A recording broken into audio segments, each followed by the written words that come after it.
and maybe previewing some of this, even with better than expected numbers. But something's going on here, Susan. What is it?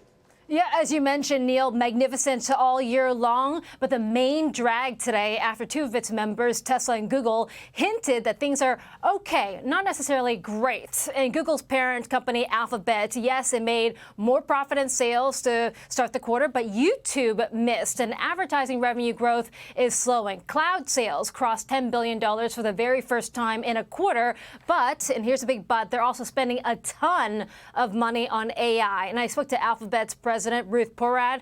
She had said that they would spend at least $12 billion a quarter on AI and tech. And she confirmed that we do intend to continue investing in our technical infrastructure, and that will be roughly at or above that first quarter level of $12 billion. Now, that's almost $50 billion this year. And really across Silicon Valley, that's pretty much the amount that big tech, these big companies, are spending to win and stay in this AI arms race. Now, also, I had to ask Porat about the Biden exit this weekend, and she said, we work closely with each U.S. administration, and no matter who's in office, we're always looking for good opportunities. I would say regulatory scrutiny is not new for us, and we have successfully managed regulatory reviews of many large deals in the past. Now, another big name, Elon Musk, was also asked several times about politics on the earnings call, and this is after Tesla reported a near 50% drop in its quarterly profit.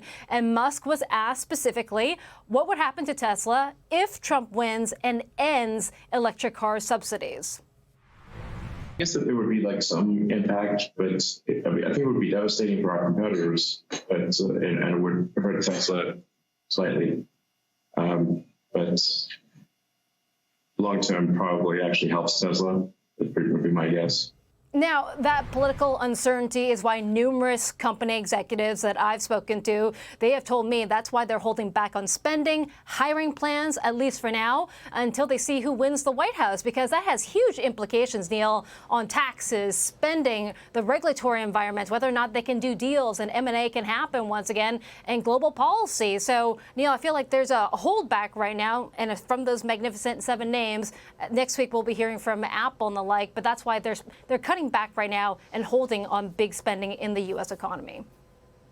Yeah, thank God you have the connections you do, Susan. But the one thing that worries me about this is it broader than just pouncing on an opportunity to take some profits? There's something that kind of smells here with this, because it's way overextended to issues and stocks that are doing and companies that are doing just fine, thank you. Exactly. As I said, those earnings were okay, not necessarily great. Some would say lackluster, given that you did see Google actually do better than anticipated, but there were some signs of weakness in there. And remember, these Mag 7 names have run up so much this year. They've really taken the entire market along with it, and why the S&P 500 is up 15% this year, because if you take away those 7 names, it wouldn't be up by 15%, maybe 1 to 2 or 3%. But the thinking is, Alphabet, for one, is up 30% so far this year. So maybe it's a bit of a taking some money off the table just to see who exactly gets into the White House, and then possibly they can reinvest back in.